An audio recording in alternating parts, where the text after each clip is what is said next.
tardes a todas, a todos. Eu quería empezar por corresponder aos eloxios que bota Maribel, porque eles para min tamén son unha presenza entrañable, aínda que non nos vexamos moitas veces, estamos igualmente próximos cando nos encontramos neste tipo de actos, vos comigo ou eu con vos, eu creo que arroupamos perfectamente. Eu xa estivera a participar nesa presentación de sala de espera, entón xa temos como unha pequena experiencia en común, non? Polo tanto, moitas grazas e nada, unha honra participar con vos. Eu quixera comezar formulándolle a ti cara xa unha pregunta, así de... Estou a ir de pinchar a ver se el rompe ese laconismo que di Maribel. E sempre está dicindo que lle costa moito considerarse a si mesmo aínda como un escritor feito de dereito. Non é así?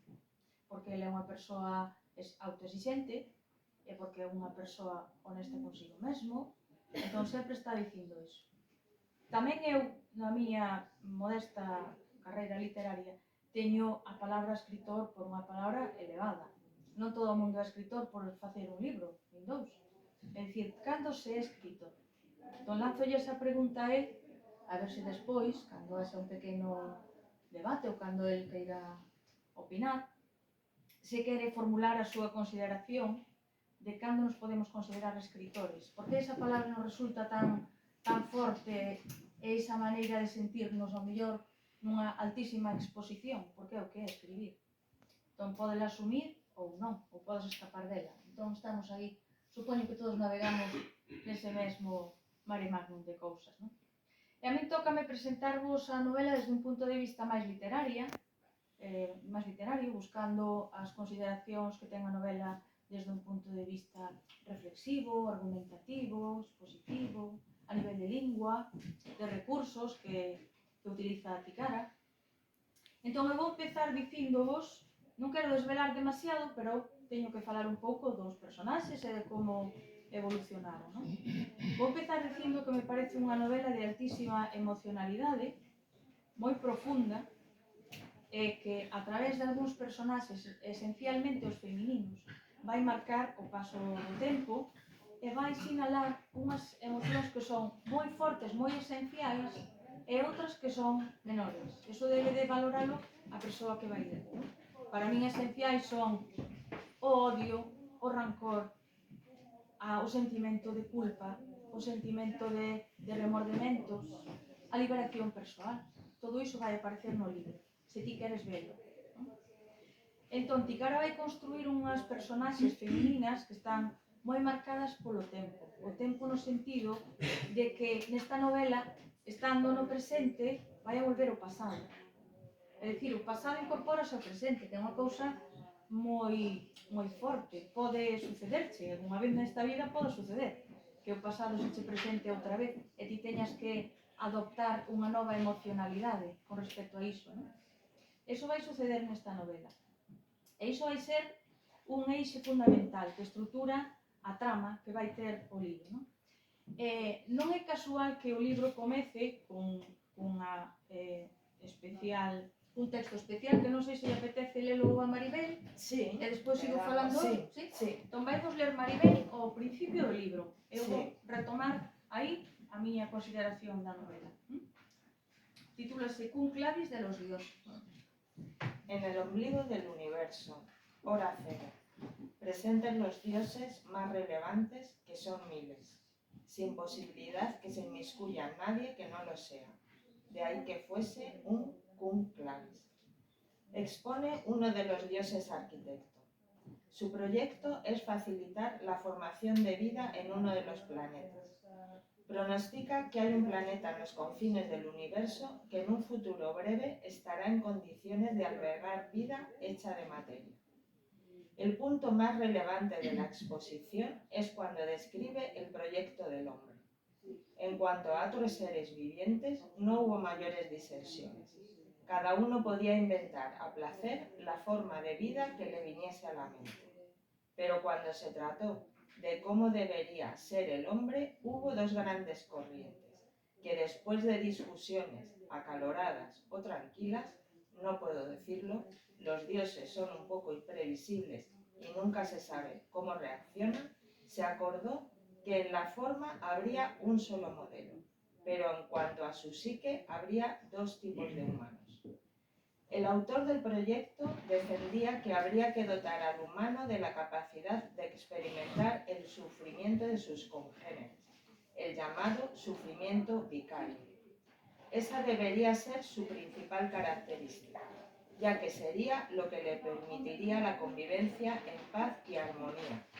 Y no solo eso, sería además su motor evolutivo.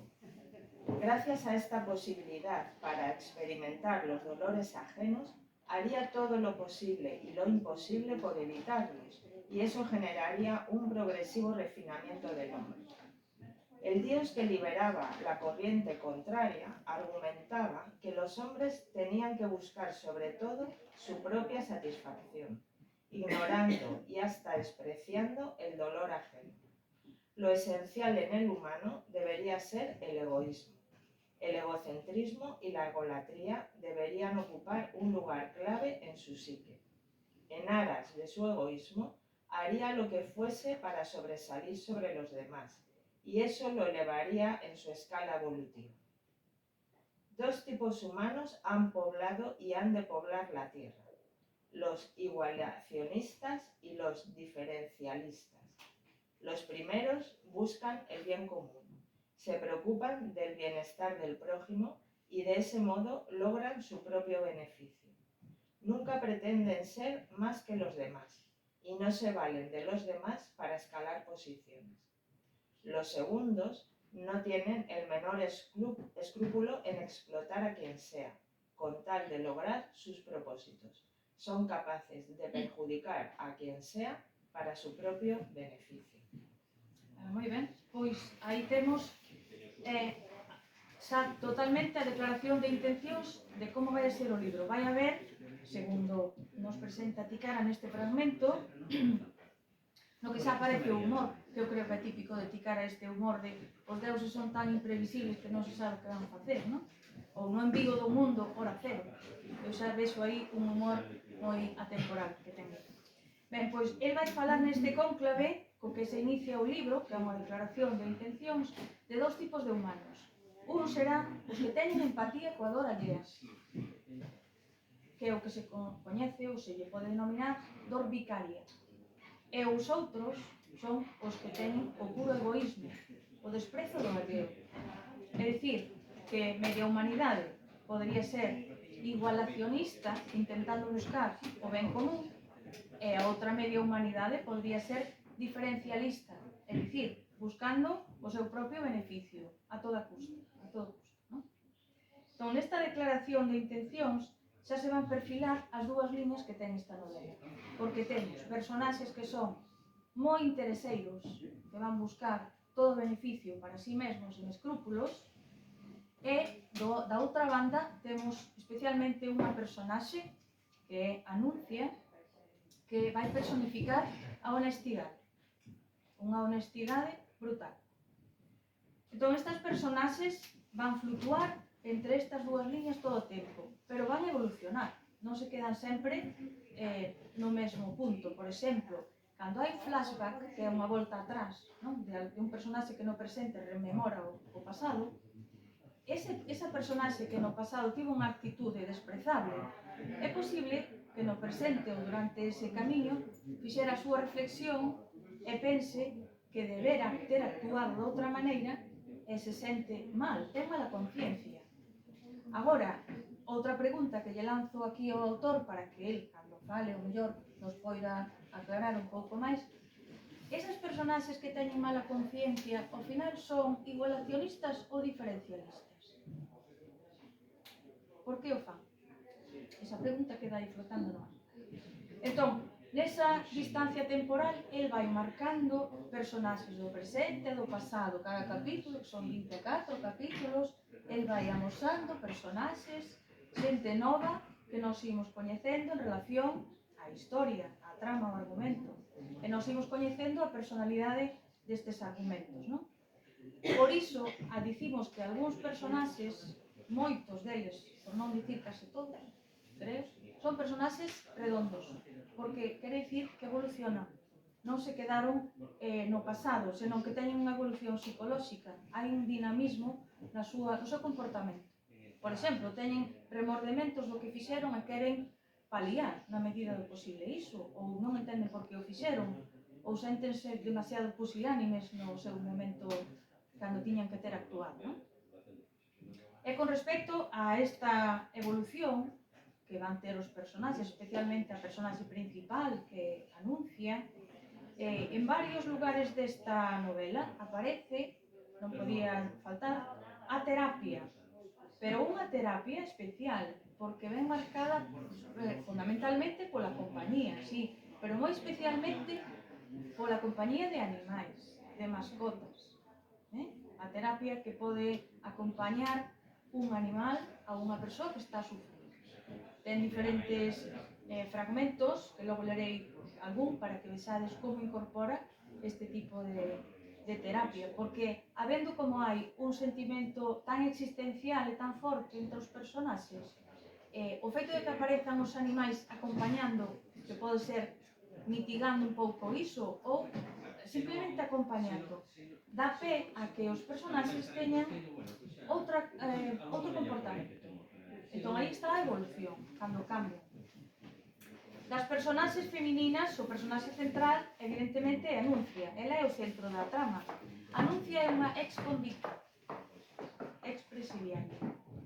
Ela viviu un verdadeiro vía crucis intentando probar a súa inocencia nun asasinato, nunha morte. É unha personaxe que aparece moi idealizada pola súa honestidade. Tanto é así que ela, cando sae da prisión, despois da mellor unha década, máis ou menos, non? Iso que é un personaxe redondo porque ela evolucionou, pero ten aínda máis que evolucionar. Estamos nese punto no que ela sufriu, pero aínda pode evolucionar. Ela está en estado de shock, ten unha absoluta rigidez, especialmente na linguaxe. Falta a linguaxe, a comunicación. Entón aí, ás veces, aparece algún rasgo, tal vez autista, tal vez Asperger, é dicir, como valora ela a relación cos demais, a súa comunicación. Estamos nese momento no que ela está en estado de shock, despois de sentirse inocente, castigada en falso, con falso testemunho. Entón aí chegamos, no momento en que ela vai evolucionar como personaxe literariamente, chegamos a un punto álxido da novela, para min, que é, e aí vai outra pregunta para o compañeiro, que é que Anuncia chega ao punto en que ten que decidir se ten a capacidade de perdoar, se vai perdoar ou non. Entón, a miña pregunta para ti, Cara, é posible o perdón? Ou tal vez esa sexa a cualidade máis elevada a que podamos aspirar os seres humanos? Ser capaces de perdoar ou de perdoarnos? Pola contra, Amalia, que é outra personaxe feminina, sería o caso dunha personaxe que traizoa todos os estatutos da amizade, porque ela, sendo amiga da infancia de Anuncia, fai un falso testemunho. Entón aí temos a traizón. Pero ela tamén encarna o típico personaxe que ten a carencia de perdón, necesita ser perdoado. Virtudes vai encarnar o valor da positividade. Virtudes é todo positividade, ainda que tamén eu considero, o autor dirá, pero que virtudes tamén ten o seu momento escuro, aí que ten que revelar. É o personaxe máis rusoniano, no sentido de que ela é boa por natureza. Entón ela é a canle, é a posibilidade da reinserción de Anuncia, e ela ten a mellor terapia no mundo, que é que ela ten unha confianza cega en que se pode sair dese silencio e rachar ese bloqueo que tiña ela. Forma parte entón do grupo social que el denomina dos igualacionistas, non? Dos que teñen empatía. Ela vai ter empatía. porque como empresaria ela vai ter empatía cunha expresidiaria, podía non a ter, que é o máis usual, o presuízo, non? É o máis usual. Entón ela vai ter esa dor vicaria ou esa empatía que ten coa desgraza allea e intenta aí axudar nese rasgo de solidariedade que poderíamos considerar. Poderíamos falar da sororidade entre mulleres, pero a sororidade ás veces falla, porque a súa mellor amiga traizoa. Entón, a sororidade pode aparecer, pero tal vez non de tío, espera. Pregúntolle a ti, cara, se el pensa que podemos reparar os danos morais que nos pode causar a vida, se podemos axustar contas coa vida desde o presente. Estes personaxes, sendo moitos deles culpables por delito, por omisión ou porque non foron no seu momento dilixentes, porque non fixeron ben o seu traballo e iso costoulle a unha persoa ir a prisión. Iso pode suceder, está sucedendo a día de hoxe continuamente, non? Eses personaxes que podrían ser odiosos se veñan atractivos, pero se veñan atractivos porque son personaxes que desexan reparar o dano causado desde o presente. Aparecen no presente, pero eles non están conformes co que fixeron e queren intentar reparar a súa mala actuación. Eu penso que unha das mensaxes positivas que deixa o libro é esta idea de que podemos reparar desde o presente o pasado. É dicir, que non todo o que sufrimos no pasado nos ten que pasar factura toda a vida, senón que é posible que de alguna maneira o poidamos mitigar se desde o presente temos algo que facer. Eso é moi interesante, pero teño a consideración, a impresión que me quedou a min despois de ler este libro é que non o podemos facer sós, senón que ese cambio, esa maneira de perdoar, témola que facer en compañía. Polo menos a protagonista vai necesitar compañía. Non compañía, non me refiro a unha compañía sentimental. Pode ser de un animal que a acompañe e que lle axude, que lle dea, que sexa catalizador, non? Da súa desgraza. Por iso vos digo que hai animais simbólicos no libro que aparecen de alguna maneira están axudando a que comprendamos a situación desta personaxe. Vamos ler un fragmento que teño por aquí. Eleos é un can. E di así. Capítulo 11. Primeros logros de Eleos. La naturaleza no había dotado a Eleos de lenguaje como el de los humanos, pero sí de una fina capacidad para captar las interioridades de la gente. No es infrecuente que los perros estén mejor dotados para reconocer los buenos o malos instintos de los hombres. Algunos, me consta, hasta son capaces de oler la muerte cuando todavía no están manifiestos los síntomas que anuncian su cercanía. En cierto sentido, están mejor dotados que nosotros.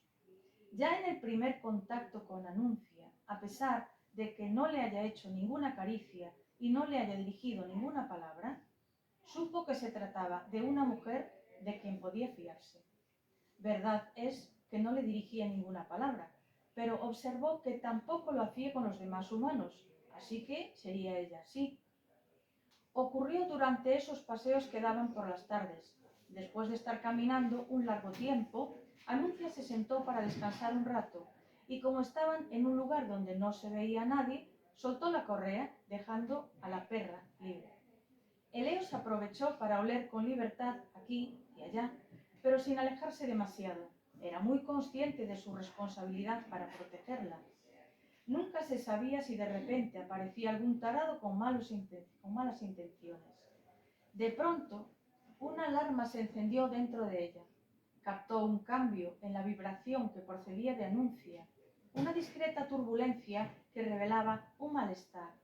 Se apresuró, se acercó presurosa, la olfateó y apoyó el hocico en sus piernas, como diciéndole: «Aquí estoy, ¿qué te pasa?»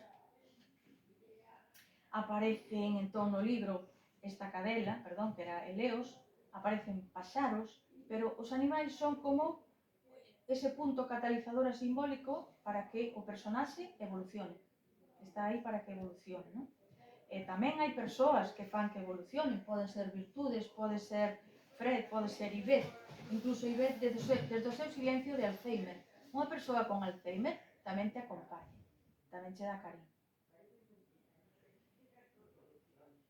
Non sendo esta unha novela de autoaxuda, eu non o considero, é unha novela que si nos leva da man da superación dunha reclusión moi grave que sufriu a protagonista, da súa privación de liberdade, pero chega un punto, que é cando empeza a novela, no que ela se encontra con un novo precipicio, con un novo muro, que é que tamén se pode ser prisioneira mental.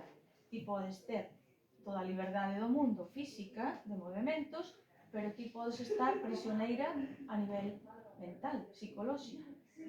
Esas doenzas de espírito, que son as que narra Ticara, veñen aquí da man das personaxes tanto femininas como masculinas.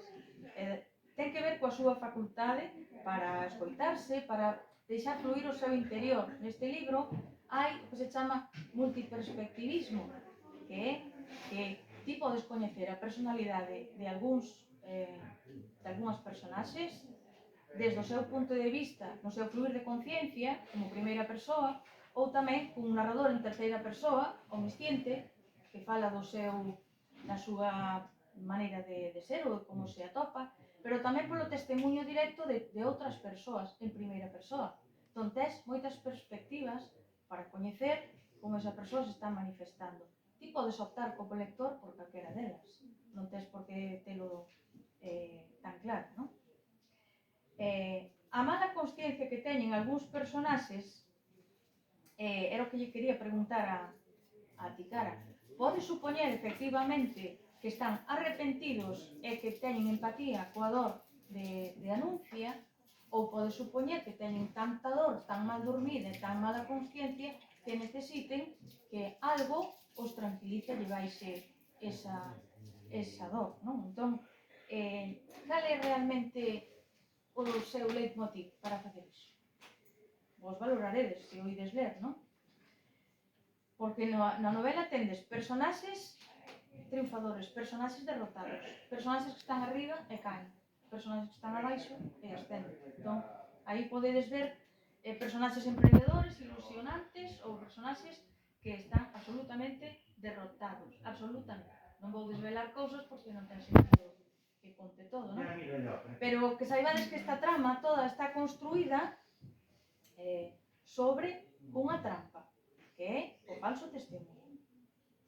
Entón, todo iso vai a condicionar a maneira na que as persoas viven, a decepción da amizade, a ausencia de sororidade, a hostilidade social, ese recluir que ten ela do seu pensamento, da súa linguaxe, que non é capaz de darse xa á sociedade porque se sente traumatizada polo trato que recibiu, non? Aínda así, volven á escena personaxes do pasado, que é unha cousa bastante difícil que suceda, pero tampouco é imposible, pode suceder. Entón hai unha recreación do pasado.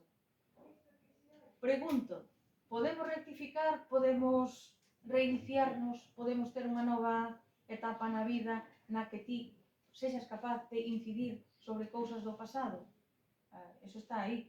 A novela ten constantemente a dicotomía de xustiza, injustiza, honestidade, corrupción.